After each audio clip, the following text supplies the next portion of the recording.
don't say, born to play. Every day don't say. Hello.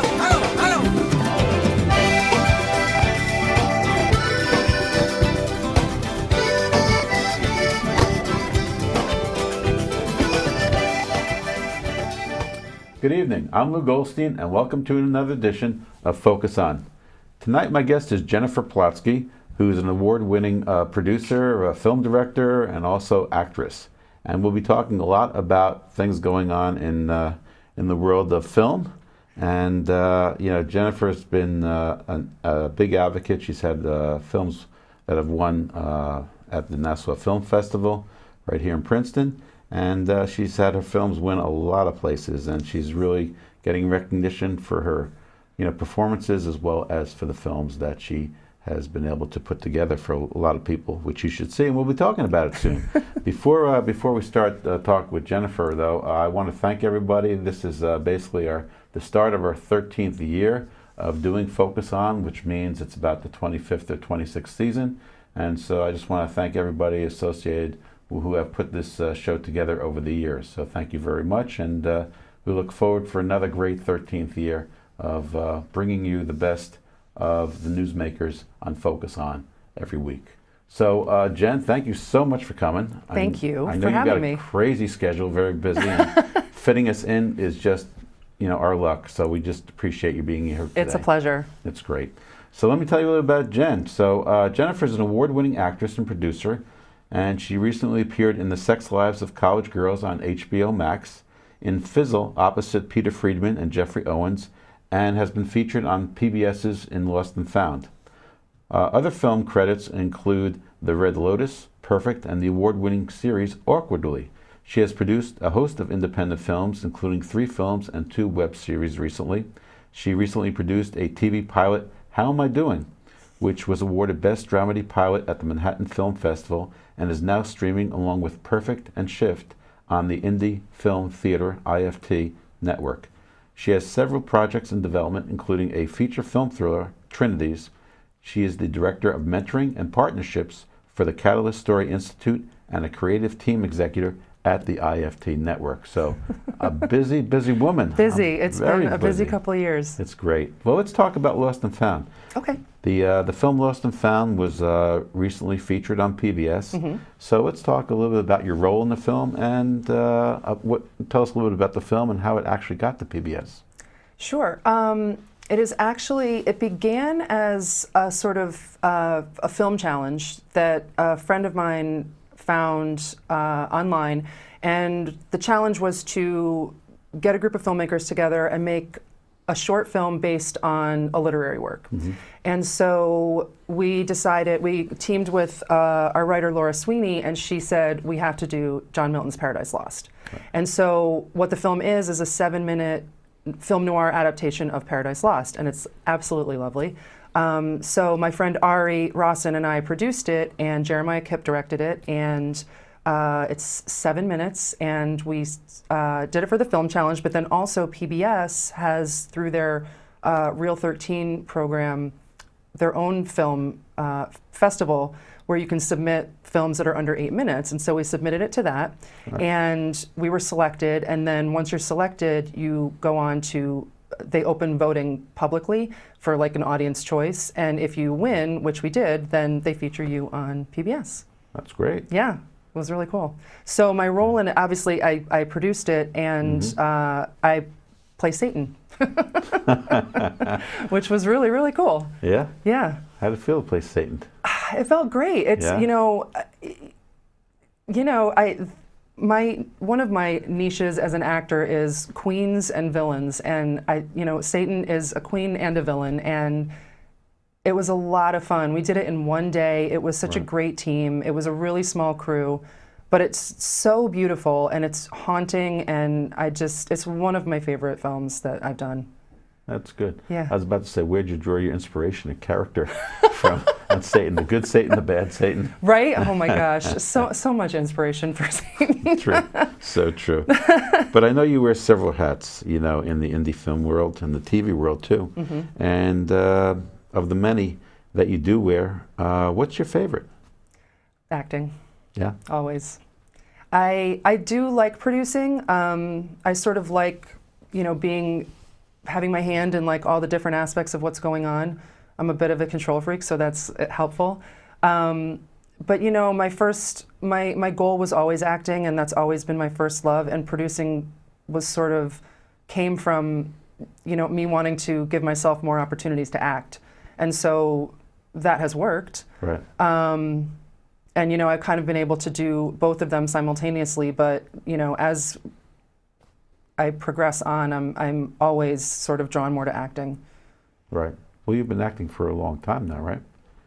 I mean, since I was 15, so yeah. Yeah. Well, actually, maybe even before that, but that was Yeah. like my first, memory that I have of being like in an official, full-fledged stage production. Did you always have the bug for acting? Is it just something that came naturally to you? Yeah. Yeah, I guess. I guess it came naturally. I mean, I trained, obviously, but it was just from my father, when I was very young, let us watch Raiders of the Lost Ark, which, much to the dismay of my mother, because, in the end, the whole face melting scene is horrifying. However, which my father didn't know about until we were in the middle of it.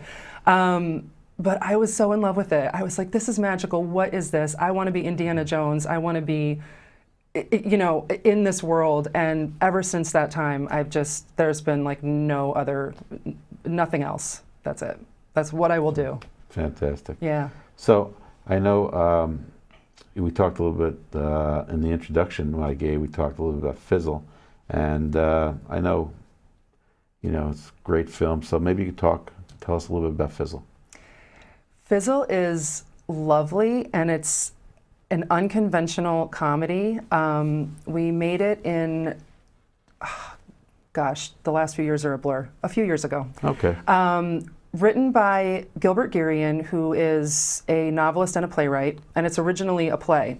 Okay. And it's all about these 8 characters at this upscale party, and they're all sort of, it's all about navigating inhibitions and social pitfalls and all of these types of things. And it's a very different type of film. It's very theatrical. Like a lot of the characters often don't ever interact. Like sometimes they're speaking to themselves. They rarely speak to each other. So it's really interesting.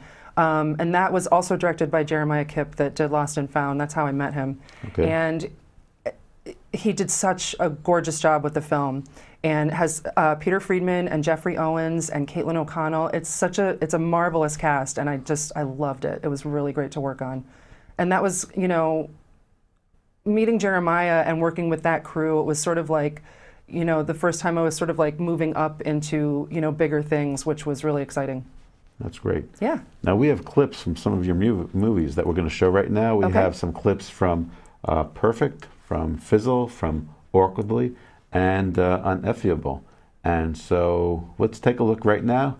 Here's Jennifer Plotzke in 4 of some great short films that you should watch. Here we go. Let's take a look at it. It's probably just reacting to something. I don't know what. Probably it's reacting to you, what you've said. Would you mind taking your mouth to another part of the room for a while?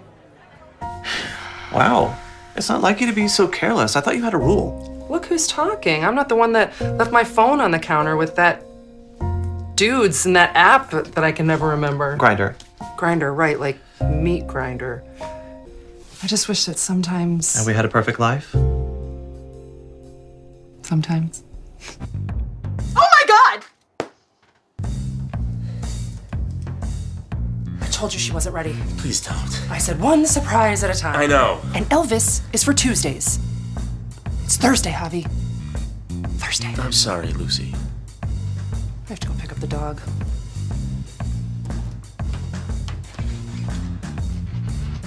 Baby, these weren't cheap. You think maybe we... I am not feeling sexual towards you. I blacked out in a white hot rage. I haven't been that angry since Lululemon discontinued the studio pant.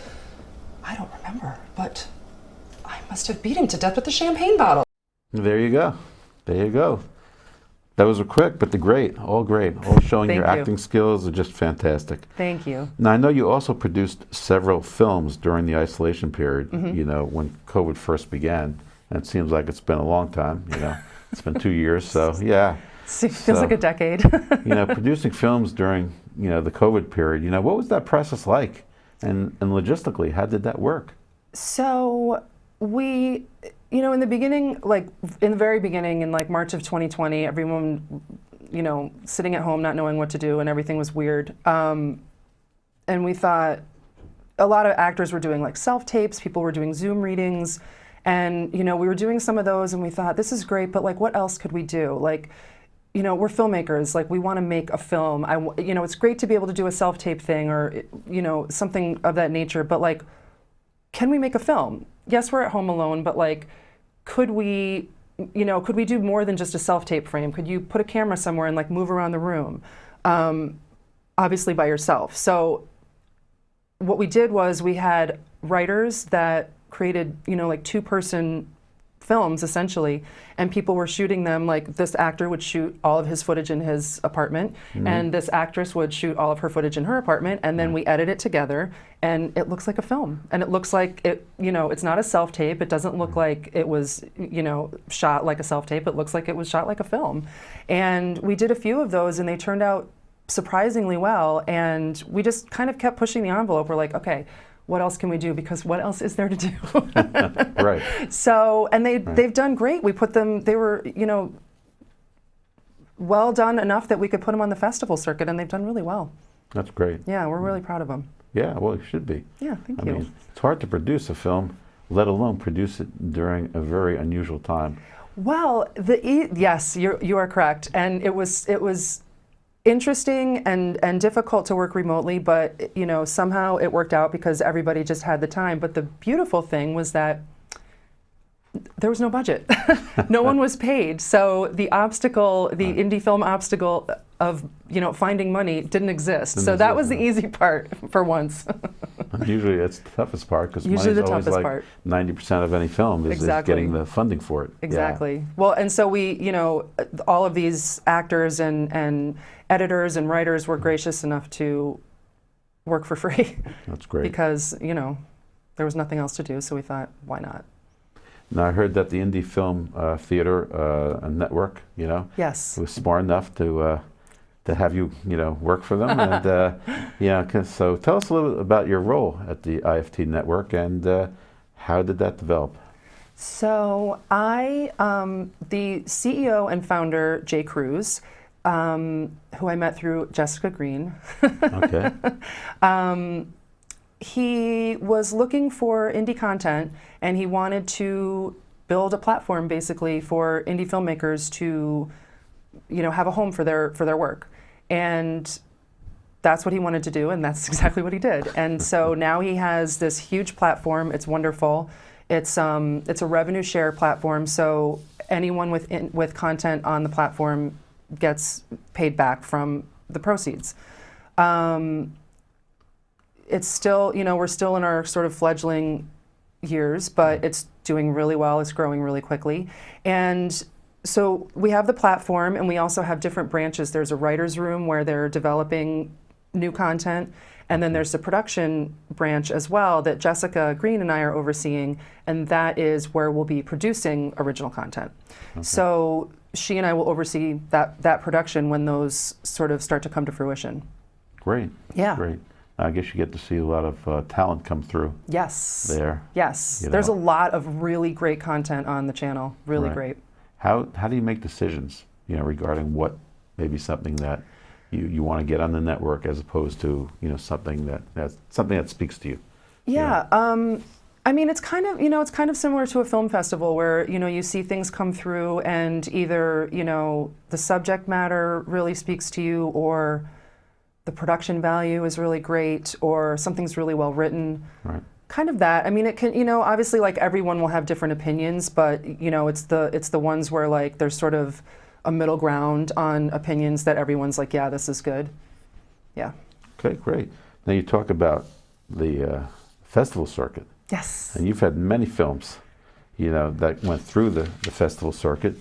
And maybe we could talk a little bit about how that really impacted your career from the beginning when you first started doing films and submitting them and getting recognition. How has that really gotten you going in the business? I think the festival circuit is, instrumental in advancing your career in the sense of like building your relationships and expanding your network all the time. There are so many festivals, and some are wonderful and some are less than wonderful, but there's always an opportunity in them to meet other people. Right. Like you're meeting other filmmakers, it's important to get your work out there, obviously. That's invaluable, but it's the people that you meet that are the reason you keep working, I think. I've met so many people at festivals that I've, built and maintained relationships with that I've gone on to work with multiple times. People that I would have never met otherwise, And so I think that's really great. And if you take one solid connection away from a film festival, that's, you've done your work. Right. Yeah. I know that we met through a film festival. Yeah. The Nassau Film Festival. That's why we're sitting here. Yeah, back in 2017? I think so, yeah. And which is about 5 years ago. And Nassau Film Festival's coming up again in May 21st, 22nd. But it's the give and take. Yeah. Between filmmakers when they're there and discussing the question and answers and just making the connections and saying, what are you doing? Exactly. What are you doing? And maybe Yeah. that's something I'm interested in. I think, unfortunately, we're missing that. Even, you can't do that when you're streaming, It's a hard. festival. It's really hard, Yeah. But it's in person, there's always time to, can I speak to you in the corner here, or whatever, Exactly. and go over to his side. Yeah, well, especially like, you get to see, like whatever block you're in, like hopefully you see other films that are not just in your block, but even just in watching that, you see another film and you're like, wow, that's a filmmaker I want to work with. Like that film is incredible. And you run up to them and you give them your card and you say, please call me. And it works, And it works, yeah. Yeah. It does. Yeah. It does. Now, I know that you've had a lot of highlights in your career, but if you had to put one or two at the top, what would be at the top of your list as far as career highlights? Well, last week I shot an episode of The Blacklist. Really? And that was pretty magical. Wow, good for you. Yes, thank you. Great. Yeah, that was my second co-star, television co-star, which after Sex Lives of College Girls last year in June. Right. So that was amazing. It's hard, not complaining at all. It's hard to work during COVID because I'm so grateful to be working during COVID, but it also is so weird and, it's still sort of, I don't know, I guess just weird is what you would call it, because you're sort of isolated, everyone's masked. It's like, it's not sort of the same interaction that you would usually have, Right. but nonetheless, it was so great. Everyone on that set was great. The director was lovely. Couldn't ask for better. Did they have all these safety protocols in place, like taking temperature every day, or? You have to get tested. Like you go and you have your costume fitting, and so you have to get tested prior to that. Right. And it's hard, like especially in New York, like with this last surge, a lot of people got sick. And you run the risk of, if you get it, you're not working. So you really have to be careful. So I isolated for 2 weeks before I shot because I was like, I'm not testing positive for this. But yeah, you just, frequent testing, everyone is masked. You have to stay in your dressing room, food is individually wrapped, all that kind of stuff. Right. So yeah, they're very, very, very safe. Really? Yeah. Wow. Yeah. A lot of isolation, huh? Yeah. Yeah. Well, I guess you got to be safe. It's funny though, because like you're right, you're in Right. isolation in your dressing room, and then you walk on set, and it's 50 people there, but it's Right. it's wonderful. It's good. It's good. So, every artist is creative in their own right, and so I want to ask you, what is your creative superpower? Well, I think my creative superpower comes into play when I'm producing, and that is I am really good at being the glue.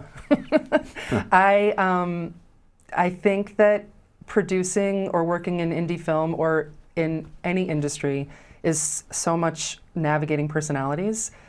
everyone, especially artists, everyone has a different personality, and you're going to have all of those people together on one set, and it's going to be tight. You're going to be behind. There's not enough money. It's all of the things, and there's always the opportunity for tensions to arise, and so that's when you really see people's personalities come out. But I think it's important to be able to be the go-between and be like, I know how I know what this person needs. It's completely opposite of what this person needs. I can meet them in the middle and make it work. And that is where I thrive. Years of hospitality, I guess. Yeah. It prepares you for that. A lot of mediation. Huh? Yes, exactly. Good mediation skills help. Yep. I should have been a lawyer. Huh. Yeah, well, nah, enough of lawyers in the world. But, you mentioned Catalyst earlier. What is Catalyst? And what's your role in that organization? So Catalyst is several things under one umbrella. We have the Catalyst Content Festival, which is in September, early October each year, and that's the sort of kickoff to the year. That's where it's like a film festival, but it's for series content. Okay. And so that happens in September, and that, like I said, that's our kickoff. And then following that, or not following that, year-round, we have an institute, which is the Catalyst Story Institute, also known as Story Road. And that is basically a training program, or not a training program, I shouldn't say, but a program for indie creators to build relationships, advance their careers through these relationships, and also help develop their projects. So it's basically it's a self-guided institute, and we sort of like guide them along in their development of these projects. They start with maybe an idea or a script, build it into a pitch, and so that we can help them get it ready to put it out into the world, pitch it, sell it, what have you, whatever their ultimate goal is with their project. Okay. But it focuses on creators of series content. So when you're pitching, who exactly are you pitching to? Well, they would develop their pitches, and then, it's something that we could maybe put them in contact with like if they wanted to pitch it to Netflix or, something like that, where it's Right. like you're basically creating your project to packaging it so that when the opportunity arises, you're ready and you can say, oh, you're from Netflix, or oh, you're from HBO, and here's what I have. Right. And so, we can, and there's a mentoring program, which I'm the director of the mentoring program. And so throughout the year, we have people that volunteer to be mentors to the people in the Institute. And so we sort of forge those relationships, and then, they can help them with connecting to industry. Okay. So one of the things I like to ask all guests, that come on the show, is about role models, and who has served as someone who's been a role model in the past, or someone that they looked up to or looked at growing up, or somebody that was an inspiration to them. So I guess what I want to ask you is, can you give me someone who's been beneficial to you, somebody who made an impact on your life and served as a quasi role model, or somebody that who really influenced your life? Oh my gosh. Just like as an artist or in general? It could be family members, it could be artist members, it could be anybody that, growing up that you know. Well, I will say that my family have been, they've been my biggest cheerleaders, and that's been a help for me to sort of like have the confidence to do what I do, to do anything really. Beyond that, early inspirations when I was growing up were, actresses like Sigourney Weaver. I was like, this is who I want to be. This is what I want to do. So I don't know if you can call her a role model, but that was a huge inspiration for me. And recently, as I've been working, I know I've mentioned him several times, but Jeremiah Kipp, who is the director on several of the projects we've talked about, I met him doing Fizzle, and he has constantly inspired me and just really, instilled so much confidence in my work, that I really have grown as an actor and a performer and a filmmaker because of him. Right. And I've only known him for several years, but he's just made a huge impact on me, I think, as an artist.